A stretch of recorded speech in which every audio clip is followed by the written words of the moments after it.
8 class கல்வி அதை வச்சு சம்பாதிச்சு கொடுக்குறோம். எவ்வளவு கஷ்டப்பட்டிருக்க புள்ள பையன், சின்ன சின்ன புள்ள பையனும் கஷ்டப்பட்டு படிக்க வச்சுட்டு இருக்கோம்.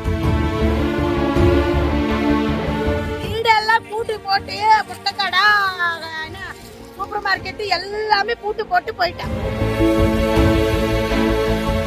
இதுல வந்து என்னன்னு பாத்தீங்கன்னா 2 மாசத்துக்கு முன்னாடி செக் தரோம் அப்படின்னு சொல்லிட்டு செக்க கொடுத்து 1 மாசம் வாய ஆரம்பிச்சிட்டாங்க. அந்த செக்க வச்சு நாங்க என்ன பண்றது?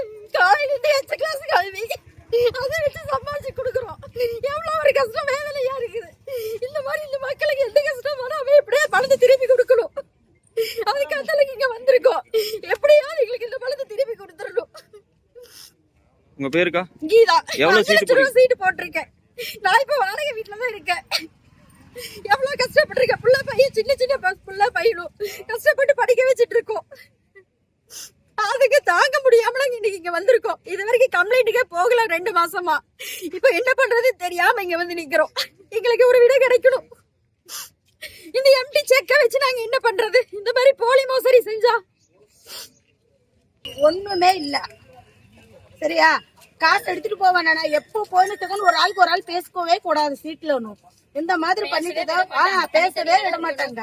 பேச உடுத்தினே கதை யாருக்கன்னு தெரியும். போன் பண்ணா எப்ப போன் பண்ணாலும் சுவிட்ச் ஆஃப். போன் பண்ணா சுவிட்ச் ஆஃப். இல்ல ரிங் போச்சுன்னா எடுக்கிறது. உங்களுக்கு உங்க பணம் வரும், உங்களுக்கு என்ன, உங்களுக்கு பணம் கொடுத்து வாங்கின உங்களுக்கு கொடுக்க தெரியாதான்னு பதில் சொல்றது. அசால்ட்டா பதில் சொல்றது. வாங்கும் போது இருக்கிற அறிவு கொடுக்கணும்னு ஏன் தெரிய மாட்டேங்குது? கஷ்டப்பட்டு தானே சீட்டு போடுறோம், ஒரு நம்பிக்கையா தானே சீட்டு போடுறோம். தெரியாது. தெரியாம நீங்க ஏன் சீட்டு போட்டீங்க? ஒரு ஆளு ஒரு ஏரியா சொல்றாங்க. நான் ஒரு ஏரியா சொல்லிட்டு எப்படி புரியும்? ஒரு ஆள் எனக்கா திருவண்ணாமலைன்னு சொல்றாங்க, ஒரு ஆள் எனக்கா திருச்செந்தூர்னு சொல்றாங்க, ஒரு ஆள் எனக்கு என்ன ஏதோ மலைப்பாறைன்னு சொல்றாங்க. எந்த ஊருன்னு தெரிஞ்சுக்கிட்டது? எங்க அவினாசில ஒரு ஆபீஸ், அப்புறம் பல்லடவுல ஒரு ஆபீஸ், எல்லாத்துக்கும் எல்லாரும் சின்ன சின்ன சீட். எனக்கு தெரிஞ்சு 40 சீட்டுல வரவே இல்ல. 20,000 30,000 40,000 யாருமே வரல. ஒரு 10% கூட யாருன்னு வந்து கதை தெரியும் எனக்கு. அதே மாதிரி இந்த காசெல்லாம் தின்னு நல்லா இருப்பானா? நல்லா இருக்குன்னா தான் நினைக்கிறேனா? பொண்டாட்டி பொண்ணுன்னு மட்டும் நல்லா ஸ்கூல்ல படிக்க வைக்கிறேனே, இதெல்லாம் நல்லா இருப்பாங்களா? தின்னுட்டு வீடெல்லாம் பூட்டு போட்டு முட்டைக்கடா, சூப்பர் மார்க்கெட் எல்லாமே பூட்டு போட்டு போயிட்டான்.